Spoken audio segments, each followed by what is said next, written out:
On the eve of Prince Harry's wedding to Meghan Markle, we look back at his extraordinary life. You know, Harry hasn't had it easy. You know, he's had one hell of a journey. When he was growing up, the media was treating the family as if it was a soap opera. What a strange and weird childhood that must have been. This is the story of how Harry's life has been shaped by royal events across the past 4 decades, both joyous and tragic.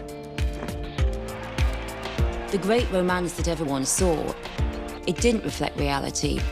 It was a very, very affecting moment when you saw the words mummy on the envelope.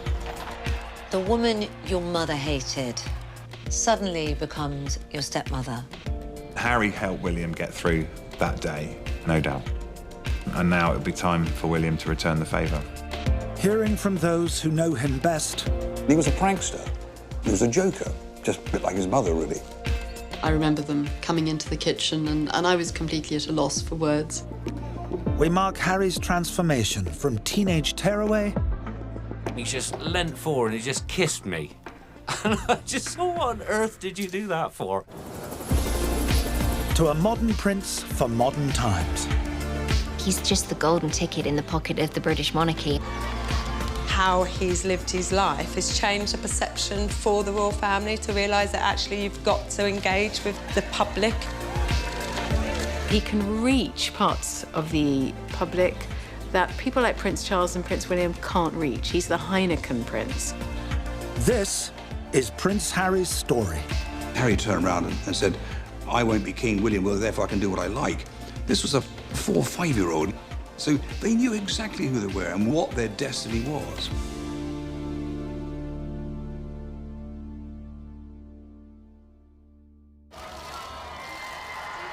As a new chapter begins in royal history, Hip, hip, hooray! It's a boy! it was at this same London hospital 34 years ago that Prince Harry was born. Prince Henry made his first public appearance just after 2:30. But he'll be known, say his parents, as Harry.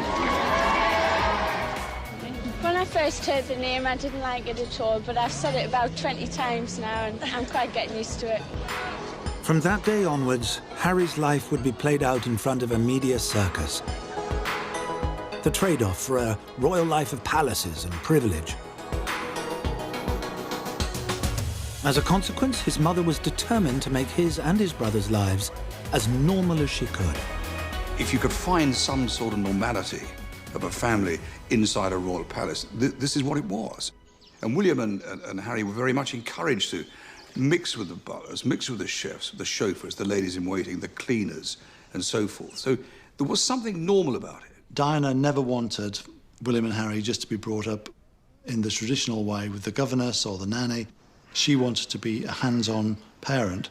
Diana made that stand of actually the first royal to actually take their children to school, not just on the opening day, but on a regular basis. This was her idea of breaking away from royal tradition. It was on those school runs that Harry first engaged with the waiting press pack. What happened, photographers, in order to get a reaction, would stick their tongue out. And that would attract a 4-year-old to copy him. And that's why he stuck his tongue out. And he did it fairly regularly. He thought it was very funny.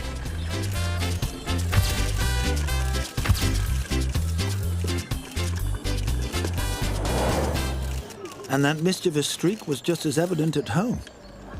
Harry was 4 when I started cooking for the family, and 15 when I left. And I have very vivid memories of being in the kitchen at Kensington Palace. I remember hearing very fast, scampering children's footsteps as Harry tore along the landing and then flew down the stairs towards the kitchen. And on more than one occasion, Harry was trying to escape from his nanny. Quick, help, help, I need to hide. So there were some low-down cupboards, so it was very quick to scoop Harry in and close the door. He didn't always give himself away with his giggles. He was a prankster. You know, he was a joker, just a bit like his mother, really. Diana would always play with the children. She would be on her hands and knees playing piggybacks and cuddling William and Harry, and it was just wonderful times. I remember one particular day running a bath, and I went back to my office room and came back, and there's this bath now bright red. And I think, Christ, you know, what is this? And of course, Harry had seen me running a bath, gone down to the kitchen, asked the chef, Ken's having, have you got anything I can put in the bath? Well, you know, the chefs are very much into this game as well, so they give Harry a bottle of red cochineal. And of course, he empties the whole contents of the bath. Because then his mother comes out and finds all this. And that's how it was. It was great fun. I remember particularly weekends at Highgrove, and there was quite a lot of rough and tumble, and I think Prince Charles and the boys definitely enjoyed the odd pillow fight and a good bit of rough and tumble. Despite best intentions, there was little hope the boys could ever grow up in a normal environment. I remember a journey with William and Harry. They were arguing, but the nanny sat in the middle, and Diana was driving, saying, "Shut up, both of you." And there's Harry turned around and said, "Well, I can do what I like because, you know, I won't be King William, well, therefore I can do what I like." This was from a 4- or 5-year-old, so they knew exactly who they were and what their destiny was. Their destinies had been set years before, when with the eyes and hopes of the world on them, Charles and Diana married in St. Paul's Cathedral in 1981. It was a global audience of something like 750 million people. That was probably the biggest audience on television that there had ever been. The adoring crowds didn't know then that they were witnessing a marriage based more on convenience than love. This was, in a sense, the last gasp of the old way of royal marriages, where the bride was effectively selected for her seeming suitability as a broodmare and not because of any real attachment felt between the two people. But for the nation, the royal celebrations came at a perfect time. 1981 comes at the end of this long period of extended crisis, really, in Britain. You've had under strikes, power cuts, unemployment shooting up. You have people fighting in the streets, violence on the football terraces. It's just one incident after another. That's why the royal wedding in 1981 feels like such a break from the story. It's good, it's great, isn't it? Cheers everybody up. We all want to believe in fairy tales. So as a little girl, I remember I was in my nightie watching that wedding on television, and it was the most enchanting thing. With the weight of the country's expectations on her shoulders, Diana, the unknown kindergarten teacher, became an instant global icon. And that was the beginning, I think, of the love affair. But away from the public smiles, issues soon developed at home, with family life suffering as a result. The relationship between Charles and Diana was made very problematic by the fact that Diana was this megastar. Everyone became obsessed with her. And that was very difficult for Charles. I'm the heir, I'm the future king, and yet Diana got all this attention. As Diana's profile grew, so did the cracks in the marriage. Publicly, they were an absolute dynamic duo. But privately, their lives were bitterly unhappy. I can remember the relationship falling apart in slow motion. At the heart of this, though, were two very, very young boys, and one can only imagine what they were going through. What a strange and weird childhood that must have been. Diana hid it quite well from the children because it wasn't just about her, it was about how the children are going to be affected. It was very sad. But the couple couldn't hide their unhappiness forever. It is announced from Buckingham Palace that, with regret, the Prince and Princess of Wales have decided to separate. On the 9th of December, 1992, the separation was finally sealed. William was 10, Harry just 8. The separation of Harry's parents would have had an impact. And as a child, you want your parents to stay together and be that unit. And sometimes they get stuck between two warring parents. And All those emotions can take their toll on a child, but sometimes not straight away. These things can manifest themselves over a longer period of time. The separation marked the end of a difficult year for the entire monarchy. It has turned out to be an annus horribilis. It started with the separation of Andrew and Fergie. It was the year that Anne and Mark Phillips also divorced, and to have Windsor Castle engulfed by flames was quite something. Every family has its problems, and the royal family went through a crisis then. All the wheels seemed to be coming off. The War of the Walesers and the bitterness that existed between them characterised the monarchy of the early 1990s. The media was treating the family as if it was a soap opera, and I think we were all lapping it up as if it was a soap opera, forgetting that these were real people with real feelings and lives, and the damage that all of this was doing to the children. After so many interviews that they'd given, so many stories appearing which were negative, not just to themselves, but to the monarchy, the Queen intervened and requested that they end this feud and divorce. On the 28th of August, 1996, the Queen would get her wish.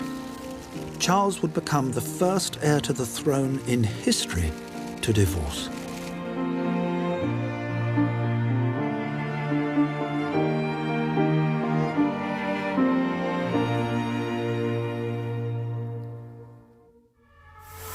But there was an even greater event to come that would shape Harry's life forever.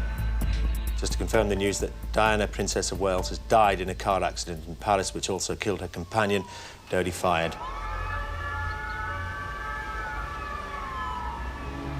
On the 31st of August, 1997, Prince Harry and his brother William were with their father on holiday in Scotland. They were both sound asleep when tragedy struck. Their mother, Diana, had died in a car crash in Paris. Prince Charles was just in an agony. He went into their bedrooms and removed radios, televisions, anything that would enable them to hear the news from somebody else. And he broke the news to them in the morning. Charles is a caring man. He's a very caring man. And he had to protect the boys as much as he could. The two boys managed their grief privately behind Balmoral's closed doors. But 500 miles away in London, the nation witnessed an unprecedented public display of emotion. Everybody was coming to pour their grief and show their appreciation to Diana. I was straight up to Kensington and put my flowers by the gate and paying my respects because she meant something to me. And yeah, I cried. But while the nation openly mourned Diana, there was a vocal and unprecedented demand for the royal family to return to London. The Queen wants to remain in Balmoral because, above all, she was trying to protect the boys.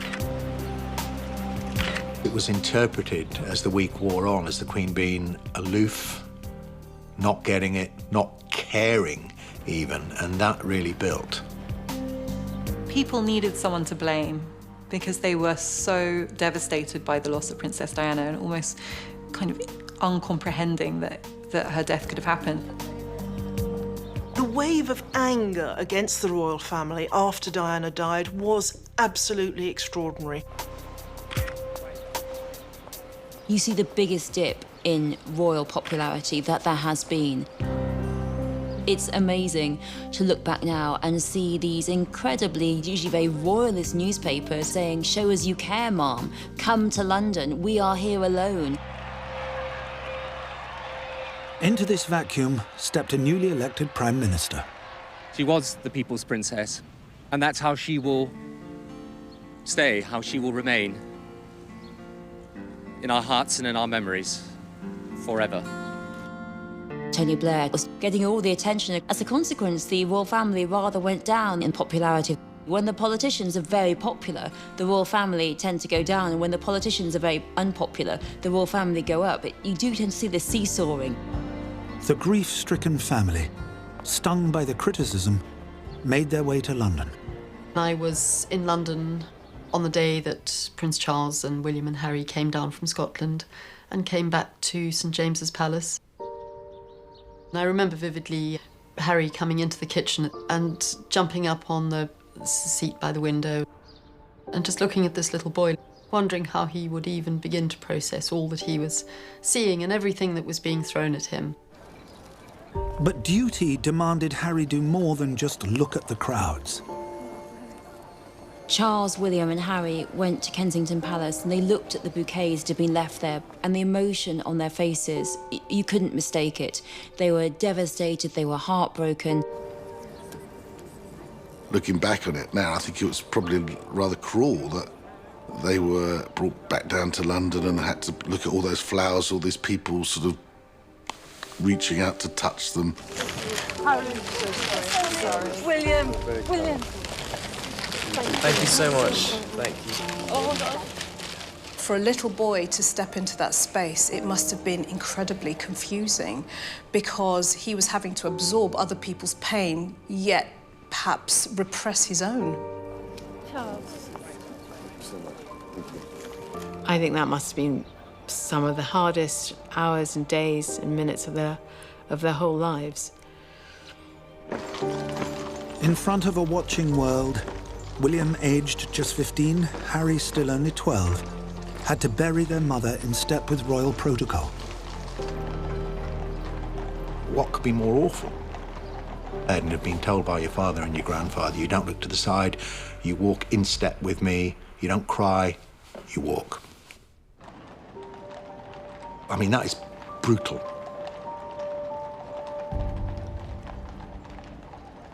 There's an old saying in royal circles, don't wear private grief on a public sleeve, and they didn't. They were probably screaming inside and hurting inside, but they carried that off with such dignity that people even today don't understand how did they do it. I was at Highgrove that evening when they came back from the funeral, and I remember them coming into the kitchen, and I was completely at a loss for words. What on earth do you say? My instinct when I first saw them was to want to give them a hug, but it just didn't seem appropriate. You didn't want to cross any boundaries. It was very difficult. You just wanted to be there to support them in any way that you could. The day of the funeral is the day that all of us remember, but it's all the days and weeks and months after that of learning to live a life without their mother, who played such a massive part in their lives. Harry's talked about the fact that no one should ever have made a child do that. You can only agree. The emotions that he was feeling inside that day when he followed his mother's coffin stayed buried there for 2 decades to come. Harry turned to his father and brother for support, particularly to William. I think when they were growing up, because of the unhappiness within the family, like so often happens, siblings cling together for mutual support. And then after their mother died, again, they clung together.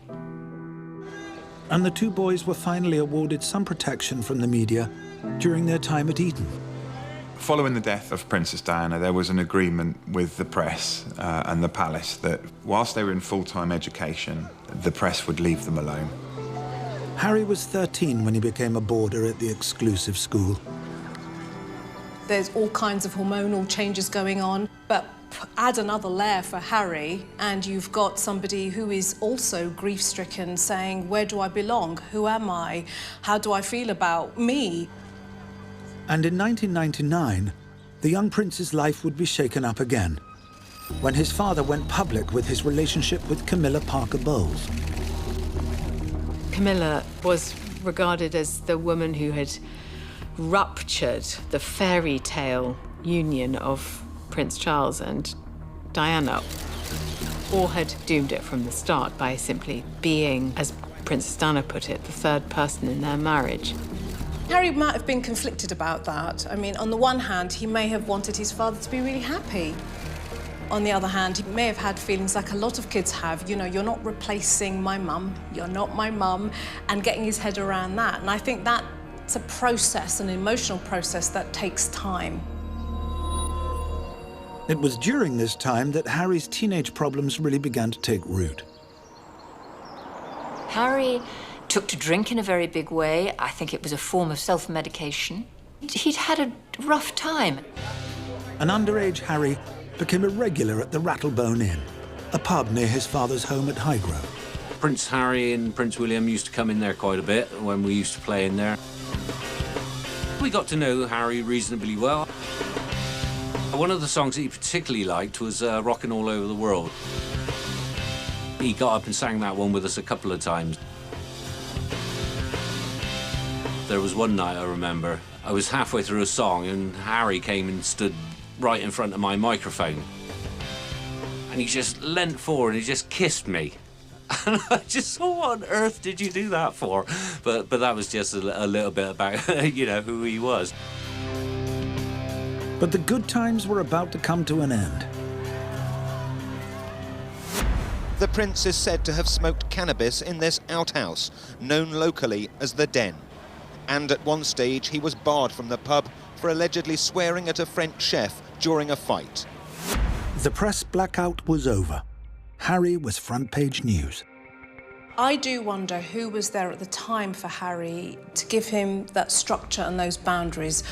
Was it Prince Charles? Was it the Queen? Was it the private secretary? Who was there at the time to say, no, Harry, you've gone too far? Harry finished his A-levels and left Eton aged 18. There were real worries. Harry could have gone off the rails completely and just taken solace in a bottle and drugs or whatever. Or he could have just disappeared from the royal scene. In fact, the prince did disappear, thousands of miles away to the remote mountains of southern Africa. The palace organised for a trip to Lesotho, where Harry was meeting AIDS orphans. He meets these tiny little children who are completely forgotten about. It's a moment that changed his life. I want people back in England, charities in England, to sort of recognise Lesotho as, you know, a country that needs help. Harry is carrying on Diana's work, but he also has her ability to connect with people. And he has huge empathy, which she also had. The experience would make a lasting impression on the prince, and he would return in later years to set up the Centre Bali charity, a commitment that would impress those who would work alongside him. I went back with him a couple of years ago, watching him in that space and engaging with those kids. I can say wholeheartedly, observing and listening to Harry when he's out there in that space, it is completely selfless. Harry's efforts would go on to help raise millions of pounds for young people affected by HIV. But in 2004, after he returned from his first visit to Lesotho, he found the press were waiting for him. Anytime he went out, anytime he went to a club, anytime he dressed inappropriately or had too much to drink, that ticked the box. That is Party Harry. They would be waiting for him at 3 o'clock in the morning, and he'd had a drink or 5. Then they would chase him in their cars. He had a rough time, actually. He saw these photographers quite understandably as the type of people that had harassed his mother and the type of people that had probably led to her death. And worse was to come when Harry was pictured wearing a swastika as part of a fancy dress outfit. All of a sudden, this young lad who, for a laugh, dressed in a Nazi outfit at a party, was being pilloried. And even MPs saying, is he fit to join the British Army? Is he fit to be a royal? This is the story of Prince Harry, from lost child to one of Britain's greatest assets. Told through extraordinary events that transformed both his life and the British monarchy. And in 2005, aged 20, when his life was at a crossroads, another momentous royal event would occur for Harry.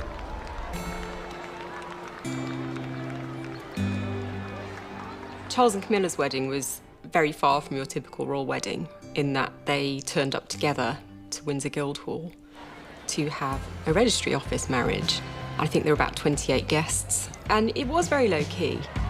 The union represented a constitutional revolution, as it was the first time in history a divorced heir to the throne would remarry. It's a sign of how far the royal family have come and how far as we as a nation have come, that divorce is no longer a dirty word. Remember, when King Edward VIII wanted to marry Wallis Simpson, who was twice divorced with 2 husbands living, he was forced to abdicate. The Queen did, by this point, welcome this marriage. She didn't attend the civil ceremony, but she did attend the blessing in St George's Chapel, the place where Harry and Meghan will marry. The ceremony may have been low-key, but the wedding represented a huge shift in public opinion. After Diana's death, Charles was the bad guy and Camilla was obviously kind of completely beyond the pale. But relatively quickly, it's only 8 years, they've kind of dragged it round and they can kind of get married without kind of people looting and pillaging on the street. And the fact that William and Harry endorsed the union underlined this transformation even further. It was on their faces that they absolutely approved of this wedding. They were so happy for their father, because they love their father, and they like him to be happy. Maybe it's a tribute to the relationship between Charles and William and Harry that they've got there, they've worked it out. The marriage of Charles and Camilla paved the way for the marriage of Harry and Meghan. Love really was a valid criterion for royal marriages. It shows how far the royal family have come. But with his father newly married, now more than ever, Harry needed to find somewhere he belonged. In May 2005, Harry entered Sandhurst Military Academy. That's where Harry became a regular person. He was just Harry to everybody else. And that was really what he needed, that semblance of normality. The army saved Harry. You learn a lot of skills. You learn authority, leadership, communication skills. It would have taught him everything. And you can see that coming through him as an adult now. He grew up very quickly, and that was lovely to see. He went from that cheeky, mischievous boy to being a man. After 44 grueling weeks of training, Harry was now an army officer. The graduating parade at Sandhurst is in front of the Sovereign, so she always witnesses the graduating parade, but this time it was different because Harry, as the graduating soldier, couldn't help himself but really show his joy at being out there graduating in front of his grandma. The Sandhurst experience had given Harry the confidence he'd been lacking. He was now keen to join his regiment on the front line. Last thing I want to do is have my soldiers sent away to Iraq or wherever like that, and for me to be held back home, twiddling my thumbs, thinking, well, what about David? What about Derek? Clearly, he wanted to deploy on operations. I wanted him to go on operations. After all, he trained for that. Plans were made in 2006 for Harry to travel to Iraq with his regiment, but then news of his deployment leaked. As a result of that, there was some propaganda put out by insurgents that they put a bounty on the prince's head.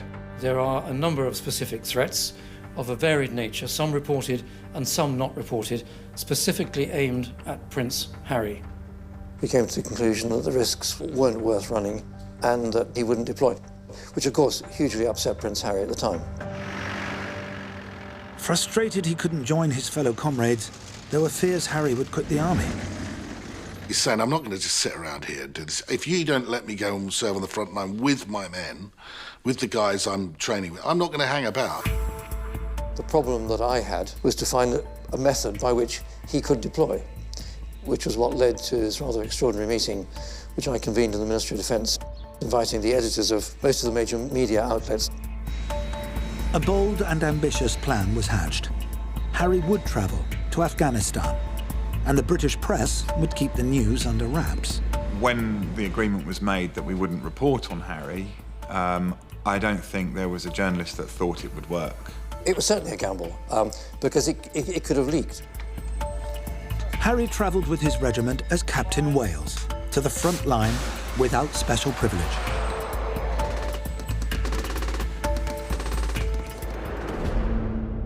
Photographer John Stillwell was one of the select few who would find themselves in the thick of the action alongside the Prince. Everyone said to me, he's going to be 30 foot underground. They won't chance him outside. As soon as we got to Kandahar, we were told we're going down to the front line. 300-400 yards from the enemy, from the Taliban. I was looking around thinking, if someone recognises him, a sniper, they could take him out quite easily. No, he was in danger. He was in danger.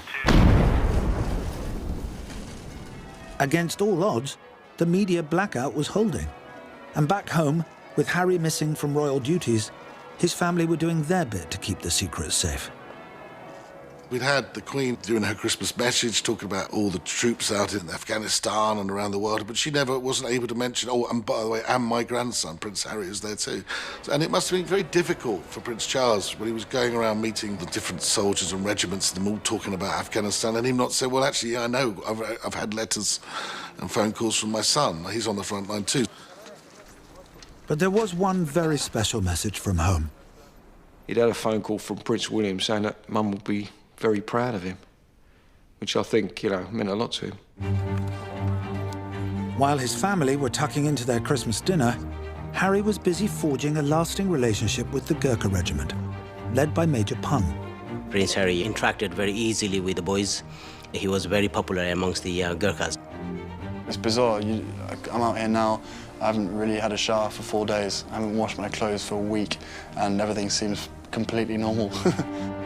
Thousands of miles from home, Harry had found a sense of belonging.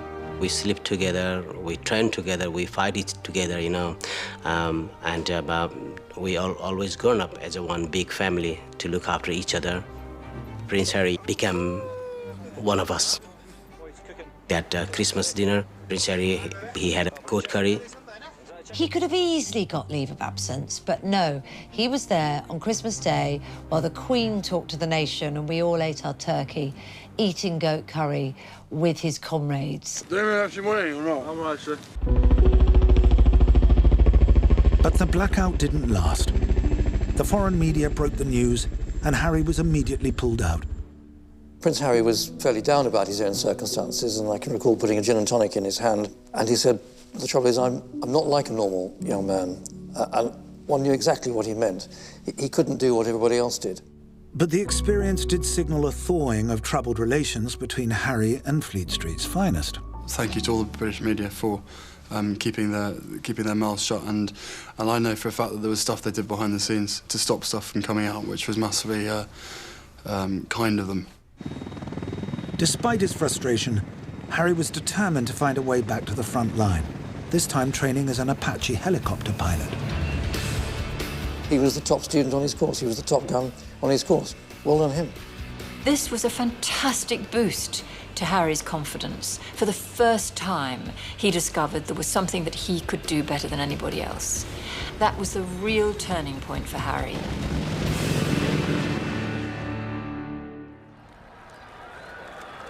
In 2011, an event would occur where the world would see firsthand how much Harry had changed. His brother William would marry Kate Middleton, and the young prince would be his best man. The celebrations couldn't have come at a better time. It's 1981 all over again, you know. In 2011, we had been through this very deep recession after the financial crisis. There was a sense, I think, Britain really needs a bit of a tonic. What better boost for the nation than seeing a middle-class girl from Berkshire marrying the future king? Kate wasn't from the aristocracy. She and William fell in love, you know, and we are of a time, we're in a generation where that means something. The fact that Prince William didn't marry a sort of European princess, but married Berkshire's Rose, Kate Middleton, showed the actors in the royal family are now autonomous. Our royals would never submit to an arranged marriage with some horse-faced German princess anymore. On this grand stage, Harry would come into his own.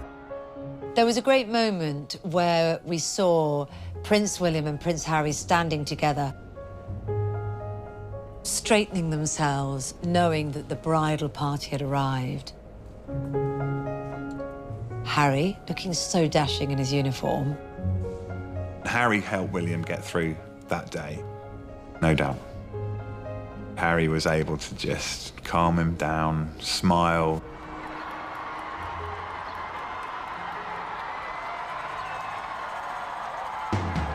Harry's transformation from Clown Prince to royal asset was almost complete. And in 2014, he embarked on a new venture. Harry's made no secret of the fact that he really wants to champion wounded servicemen and women, people that come back from battle and don't have any support. While serving in Afghanistan, Harry had been inspired on a return flight home to the UK. There were two very, very badly wounded soldiers that had lost limbs being flown back in the same military aeroplane. And Harry quite poignantly said, "I'm not a hero. Those guys are the real heroes." I think that had a very profound effect on him as an individual, as a human being. He wanted to do something to address that. And his response to that was the Invictus Games. The Games are an international multi-sports event set up to inspire Harry's wounded comrades and challenge preconceptions about disability. Get out there, meet these guys, listen to their stories, and in some cases, in many cases, learn from them. It comes from him. He is the driving force behind it. It's his vision that we're delivering. Fame can be a wonderful thing it's like a superpower if you use it well. Harry has realised, I've got this power, I'm going to use it well. For people who feel a bit marginalised, for people who feel like they're not worth very much, to have somebody as prominent as Harry just come and shake their hand and say, "How you doing?" it's just great. Just like his mother, Harry was adopting a more relaxed style of royal conduct, and people loved it. Some events, he was in the crowd, getting his popcorn stolen. Other events, he was talking to the competitors, behind the scenes, talking to the friends and family, talking to the volunteers. He was just at everything, doing everything. In 2015, after 10 years in uniform, Prince Harry left the army. He had established himself on the world stage, but his private life was another matter. I think the reason Harry's previous girlfriends haven't worked, notably Chelsea Davy, Cressida Bonus, they simply couldn't handle the press intrusion. Other girlfriends that he's had haven't been able to cope with the fact, and Harry hasn't been able to cope with the fact that there's that baggage. You know, Harry's very protective, particularly of his girlfriends. And for those who'd seen him grow up, the prince's loneliness was hard to bear. I think it must have been really tough because I'm sure there were some who he was very fond of, but perhaps the life wasn't really going to suit them. It was a worry, I think, that Harry was going to find someone who was going to be able to deal with all that pressure. With his brother settling down and starting a family, attention turned to who Harry would choose. But in October 2016, speculation began when he started dating one Meghan Markle. After a troubled journey through 4 decades, 3 weddings and a funeral, Prince Harry had transformed from little lost boy to war hero and seemed to grow into his royal role. Harry's been on quite the emotional journey. He feels like he's come of age. He's gone from being a liability to being the royal family's greatest asset. We love him now because we can see that he's always been Prince Harry. He's just like any young man finding his way in the world. Prince Harry met Meghan Markle on a blind date in London in the summer of 2016. I think we'd all predicted another beautiful, willowy blonde from the home counties. She's smart, she's independent, she's been successful in her own right. I love the fact that she's American, that she's divorced, that she's from a broken home. She's mixed heritage, African heritage. She is a black woman. And she's absolutely right for the times. But media fascination with the new relationship soon crossed the line. When the news broke that Prince Harry was dating this biracial American actress who was also divorced, there was a feeding frenzy. The press were climbing into Meghan's house. They were camped on her lawn. They were following her. It was deeply unpleasant. Meghan had been the victim of some of the most horrendous racist attacks. The trolls on social media had been vicious. Fearing another relationship could be ruined by media intrusion, Harry was forced into an unprecedented move, demanding the press pack back off. Harry's statement from Kensington Palace about press intrusion and press coverage of Meghan Markle was impressive. The statement says some reporting has crossed the line with abuse and harassment with racial overtones. He wants to protect this woman who he's in love with. Very sadly, in his own life experience, he's seen the way his mother, how was hounded over the years. You could argue that that's made him oversensitive, but at the same time, you could argue, why wouldn't he step up for the woman that he loves and say, there's the line, don't cross it? So yes, it was a surprise. But I think a lot of people out there thought good on him. The letter seemed to have had the desired effect, as the couple's love blossomed, mostly away from the public eye. The couple had been snapped in an unofficial capacity, having a quick kiss at a polo match, out in London going to the theatre. But everyone was ready to see them step out. I think people were waiting for that official moment. And we didn't have to wait long, as in September 2017, the couple made their first official public appearance at the Toronto Invictus Games. It was just a really wonderful moment. They looked really relaxed together, wearing jeans. She was wearing ripped jeans, something you don't, again, see on a royal engagement usually. Just those small details of intimacy and the way that they behaved around each other and the way they looked at each other. I think, I'm romantic. I like love stories. I think it was very touching.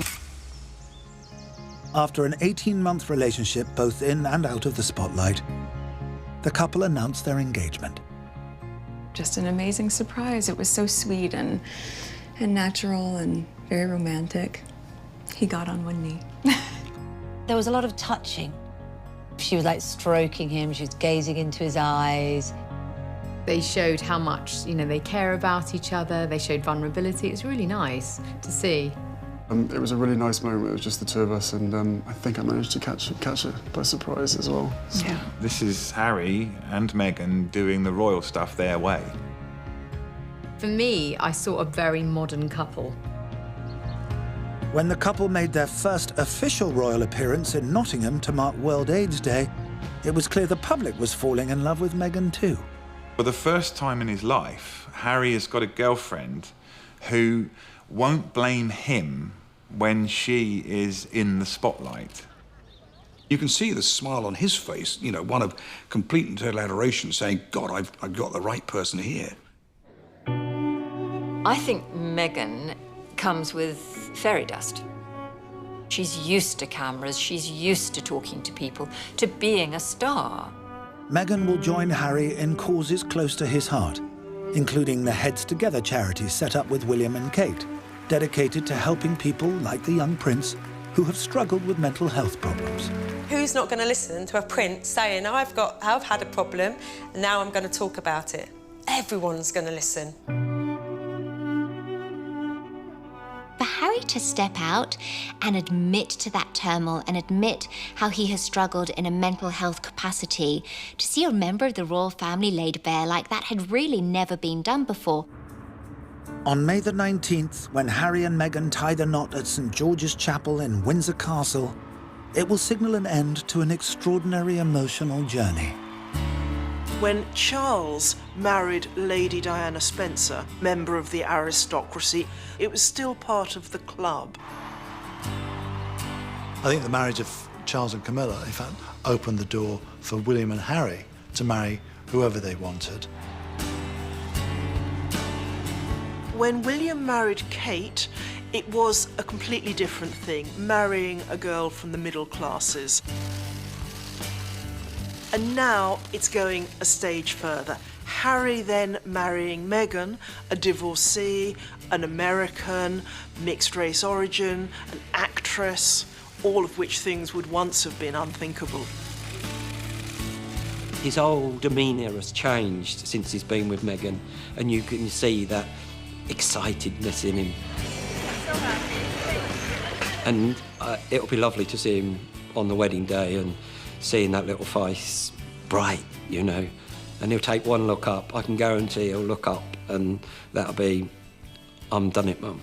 And she'll be so proud of him. And that's what's so special.